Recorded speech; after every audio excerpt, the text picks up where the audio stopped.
Let's talk. Giles Brown. Justice for my father. In 1983, an off-duty prison officer was shot by the IRA in cold blood on a Dublin street. Over 40 years later, no one has been convicted of his murder. In this book, his son, Austin, outlines why justice must be done. I am joined live on the line by the author of the book, Justice for My Father, Austin Stack. Austin, good morning to you. Good morning, Jez. Whereabouts are you today, by the way, sir? I'm in Portlaoise in the middle of Ireland. A very nice part of the world indeed. Just explain a little bit about, then, for people who don't know, who your father was. Okay, so my dad was the chief prison officer in Portlaoise Prison in 1983. So at the time, Portlaoise was Ireland's maximum security prison. It still is. And the chief class one is the head of security, basically. And at the time, Portlaoise Prison would have been renowned as one of Europe's most secure prisons. And it held terrorist prisoners, IRA, INLA mostly, also some gangland prisoners. And at the time, obviously the height of the Irish Troubles, the IRA prisoners in particular would have seen themselves as prisoners of war. I suppose for your Spanish counterpart, it would be a little bit like ETA. And they felt that they had an obligation to escape. And my dad was obviously, as the chief prison officer, was the main person that was trying to stop them escaping. And so that's the kind of the background. And one of the things you see, if you mention the Troubles in sort of the late 70s and the early 80s when it was at its terrible height, people will automatically think prisons are basically, it's the maze and it's the H blocks and it's, Bobby Sands and the dirty process and whatever else. And they will immediately try and think that it's like this military high security situation. But your dad had a different view, didn't he, on the prisoners, that they were human beings first and then prisoners second. It was a different way of perhaps looking at it. Yeah, look, he very rarely talked about his work because of the security nature of it. But, I do recall two particular instances when he did talk about work. And one was he said to us that you have to remember you're dealing with human beings.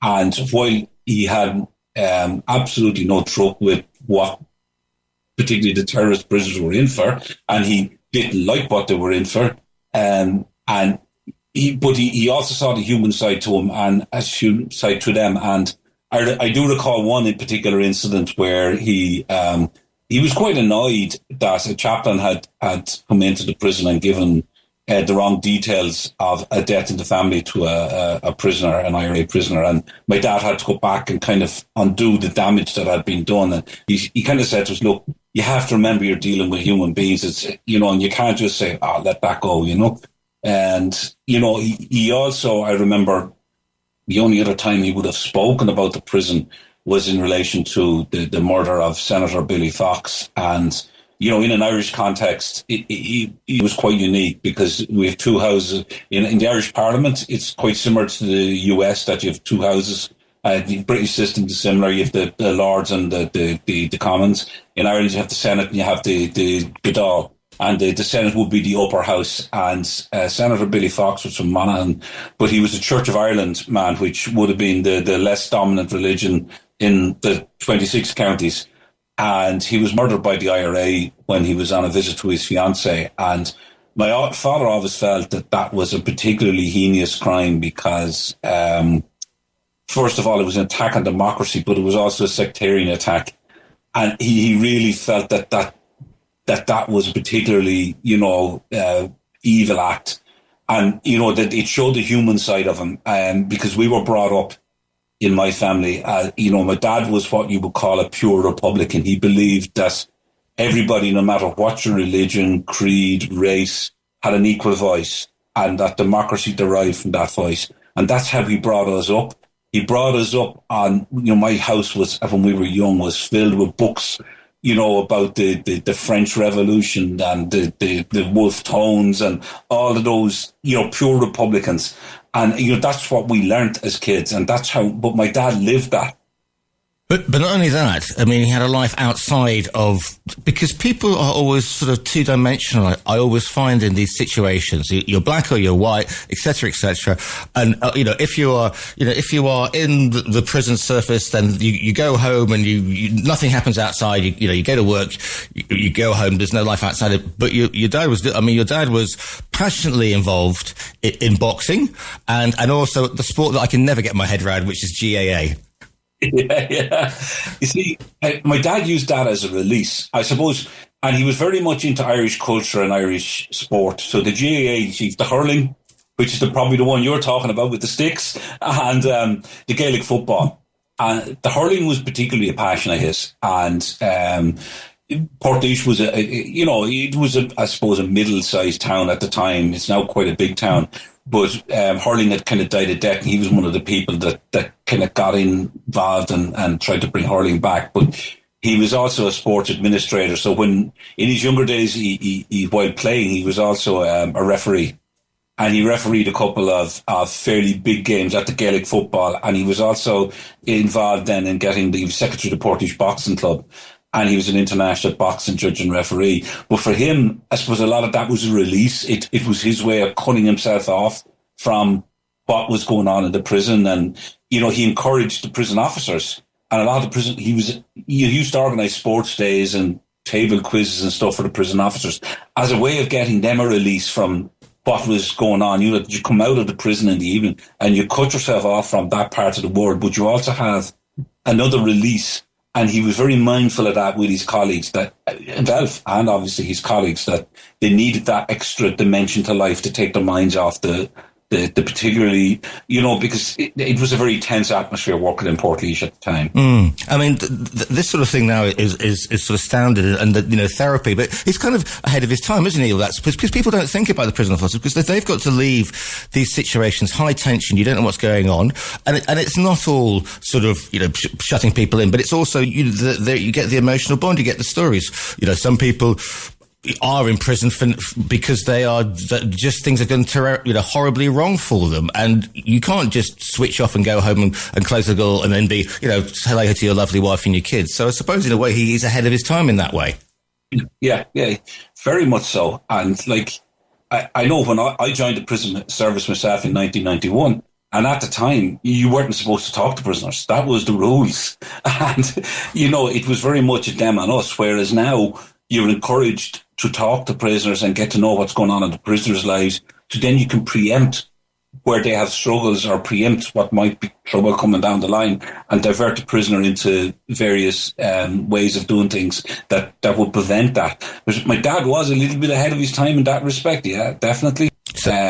Seeing the value of say, prisoners who may have come from particular backgrounds that wouldn't have made their religious confirmations and stuff like that. He would have organised for the chaplains to do that. But he went an extra distance in that he would have organised for a little party for them in the prison afterwards, So that, little things like that. It's interesting because, a lot of people who don't know how prison systems work, I'm talking about the UK, I presume it's pretty much the same as you get those who go, oh, well, who have obviously never experienced what prison is like. They should be suffering during their time and hard labour and lock away the key. And then there's a lot of people actually have to work on the cold faces that will go, well, yeah, if you don't just want to see him in another 7 months or another year and a half, you've got to try and point out at least and show them there's a slightly better way if it's, for certain things, obviously.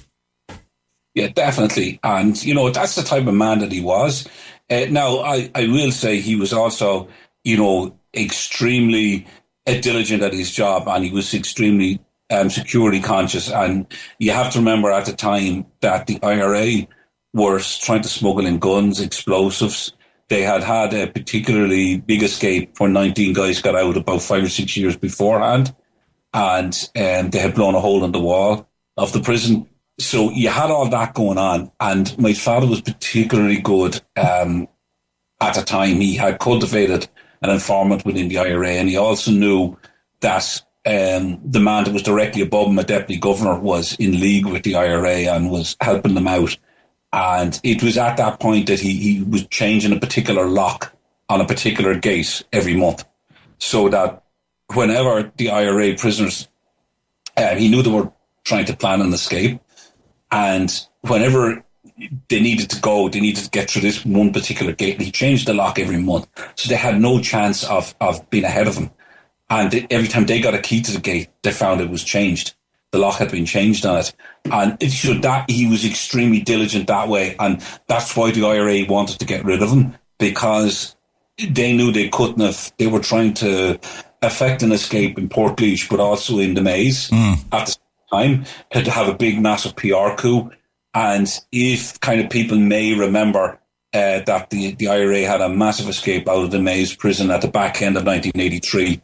And so that's what the intention was, to have this massive PR coup. And it's not only the IRA. I mean, we're also talking about the Irish National Liberation Army as well, the INLA, who were out there basically. Yeah, they were even further, committed to what they saw as their cause. Yeah, they were they weren't as organised as the IRA. They wouldn't have had the same resources. They were basically an offshoot of what would have been at the time the original official Sinn Féin. And they wouldn't have had the same resources. They wouldn't have had the same manpower. They wouldn't have had the same ability to organise things. While they were particularly more vicious and probably more sectarian than the IRA. But they were there. There was also a Dublin gangland, the start of the the Dubs, etc. Yes, yeah. Dubs were also in Portlaoise at the time. So I think we could use an interesting mix. I think the word we can use in that situation.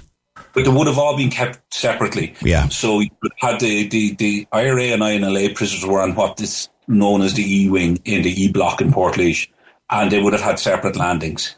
And they had their own control structures within the prison. It's 1983. You're 14 years old. A difficult time for anybody, and you're in a particular situation. I don't know how to phrase this, so bear with me, Austin, in this one. Were you, because I don't want to be dramatic about it, but were you kind of aware that there was the potential for something to go horribly wrong?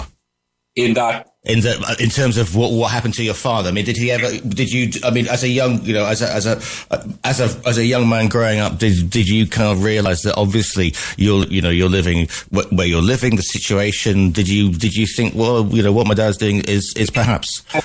We wouldn't have really thought that there was the potential for something to go horribly wrong. I do know in the couple of months before the attack on my dad, he started locking his bedroom door at night time. And that was in direct, I suppose, it was directly related to an attack that happened on a former chief officer. He was retired from Dublin, who had been attacked by a group of ex-prisoners in his bed at night. And my dad started locking his bedroom door after that. But he always just said to us, look, don't talk to anybody about what I do. Don't talk to your friends. If some of your friends, their parents might ask them to ask you. Now, there was very few IRA sympathisers around Portlaoise at the time. And at the time, you would have to look at it in the round in that when election time came, Sinn Féin would get maybe 1-2% of the poll at election time. So they weren't a force, and there wasn't that many sympathisers around. And I suppose you just had to be careful, is what we were told, not to talk about my dad's movements or what he did. It has transpired since that we do know of 2 occasions when he was followed going through the National Stadium, the Boxing Stadium in Dublin. But he kind of, both of those occasions, he wrote them off as people being the people that saw it. Like, he was driving to the stadium one night with another boxing coach, and the guy that was with him said, that there's a motorbike following us for some considerable distance. And my dad just kind of going, look, don't be stupid, And there was another occasion about 2 weeks before the shooting where my brother Oliver won the Leinster boxing title and in the stadium, and they were going back to have something to eat with a few of the coaches, and they were being followed by a motorbike. And the motorbike was so intent on watching what my dad was doing in the car that he came off the motorbike. And then a car came around the corner, picked the guy up, put him in the car, and drove off and left the motorbike there. And one of the other coaches had saw it, what has happened, and he said to my dad, Brian, did you not see that? And he says, yes, strange things happen in Dublin. And that was the way he kind of put it down to. And he was not concerned about himself at all. The thing is, he's attacked, he's shot. Outside after a boxing match he's been to. Yeah, so he was after the national senior finals, and there was a friend of my dad's, who my dad had kind of championed his cause. He was a heavyweight boxer, and this guy was from the same hometown as my father's mother, my grandmother, and that's why my dad had took such an interest in him. And he won the heavyweight final, and my dad went back into the dressing room to congratulate him.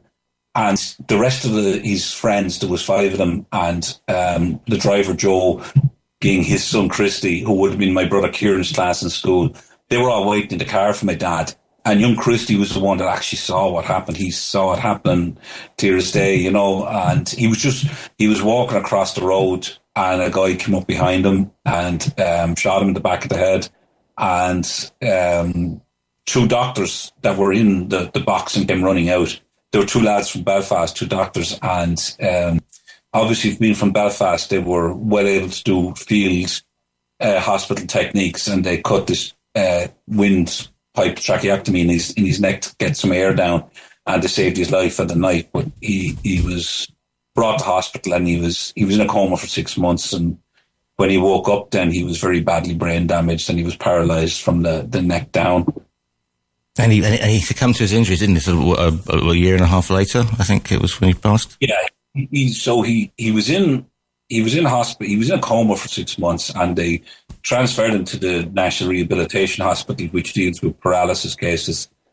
And when he woke up from the coma, they did what they could from out there, and he was there for, I suppose, nearly 12 months. In the last 6 months of his life, he was sent home because he was holding up a bed in the National Centre, and they couldn't really do a whole lot more for him.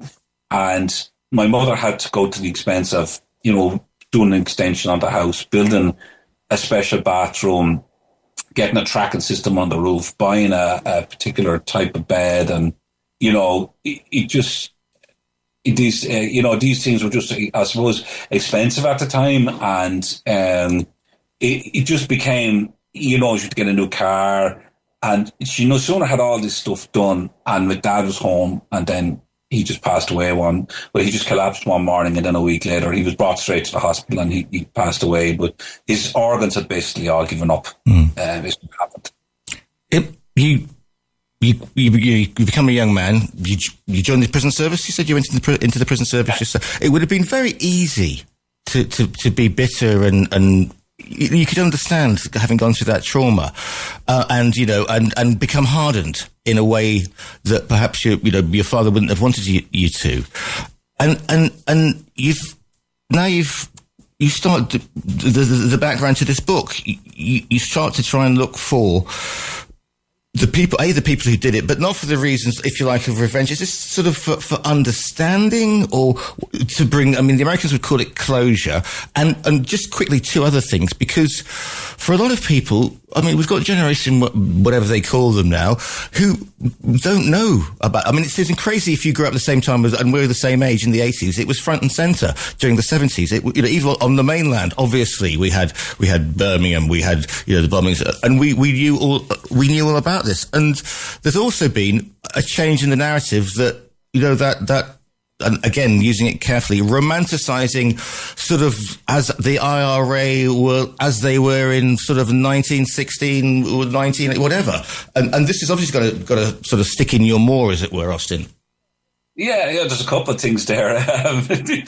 First of all, it was very easy for me to be bitter, and I was very bitter as a, 16, 18, up to the time I was about 20, I suppose. I did hold, even later, because I wasn't sleeping at night. I had 2 sleep patterns. One where I would stay up until I'd be awake in the bed until 2 or 3 o'clock in the morning, wondering what happened to my dad, why it happened. And then the other sleep pattern would be I'd go to sleep and wake up at 2 or 3 o'clock in the morning and not be able to get back to sleep. And I do remember I was writing when Mark McGuinness ran for President of Ireland in 2011. The one thing that particularly galled me at that, he was on a TV programme, and he was being challenged by the presenter about his IRA past, and he was denying it. And the guy lifted up about 7 or 8 books from under the counter and said, "Well, this esteemed journalist says you were. This esteemed journalist said this." And he looked at him and he said, "How do you sleep at night?" And McGuinness stared down into the camera and goes, "I sleep very well at night, thank you." And I'm sitting there watching this, and I haven't slept for nearly 20 years at this stage. And if I could have pulled Martin McGuinness through the TV that evening, I would have done. Okay? And the following morning, I went into work, and I said, I have to address this. And I started to write an opinion piece that I was going to send to the Irish Independent. And I wrote it up. And I knew you don't do anything in anger. And I left it in a folder on the computer. And I went back to it about 3 days later, and I kind of made it less bitter. I tidied it up a bit. And I sent it into the Irish Independent, and the biggest selling newspaper in the country. And they published it without making any editorial changes to it. And I suppose at that point I saw that I had a voice, and but it also showed me that while I was bitter, I thought I'd tamed it down. But a friend of mine rang me, and she said to me, "Oh my God, Austin, I've seen that article in the paper this morning." And she said, "It's very bitter." And I just said to her, "Mary, you should have seen the first draft." She started laughing, but she was coming from a very religious perspective, and she said to me, "You need to learn how to forgive, Austin." And now, at this stage of my life, I would have been someone that if the person that murdered my dad was being put on the gallows, I would have very easily have pulled the trapdoor, okay?